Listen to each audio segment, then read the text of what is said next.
Βέβαια, πού να ξέρεις εσύ, λες και με παρατηρείς. Όχι, δεν ξανακάθομαι. Συνήθισα από πριν. Φτάνω. Μας πάρουν στο ψηλό, άμα. Τα λέμε σε λίγο. Έλα, σταμάτα. Δεν ξανακάτσω κάτω να μιλάνε μόνοι τους. Το αντάλλαξα. Επίτερε δεν. Γιατί γέλασες εσύ. Και εγώ τώρα με τι θα παίζω. Θα ανοιγοκλίνω την αφιγραντήρα. Κοροϊδεύει τόση ώρα. Θα ανοιγοκλίνω την αφιγραντήρα. Και εγώ τώρα με τι θα παίζω. Θα ανοιγοκλίνω την αφιγραντήρα. Να βάλουμε τον αφιγραντήρα μόνο.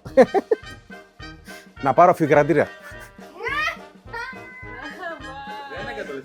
Α, να πάρω αφιγραντήρα. Δεν μπορώ, παιδιά.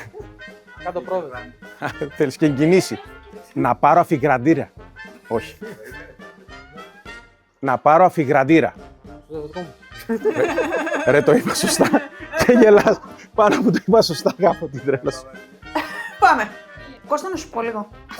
Αυτό ήταν το γλυκούλι μου. Κώστα, αυτό το τιμολόγιο. Όπα, μου φύγε το βήμα. Έπεσε πάνω στην πόρτα. Τι? Όπως ψάχνω. Θα πιω πολύ νερό.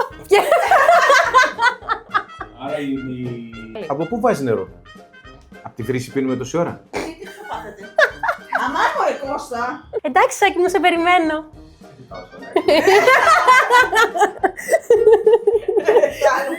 Δεν άκουσα τι. Έρχεται εδώ, γεια μας κύριε Κώστα. Τι Κυρκώστα, μάλλον. Κυρκώστα. Πάντα ήθελα να το πω.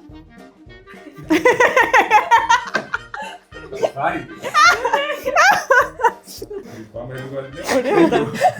Δεν ξέρω ακόμα, το σήκωσε. Κλείς το ρεσάκι, μπας και κάνουμε καμιά δουλειά. Αυτό ήταν άλλη φωνή τελείως. Αυτή δεν ήταν δικιά μου φωνή, να ξέρετε, δεν ξέρω πώς βγήκε. Ψάχνετε ακόμα άτομα για την αποθήκη.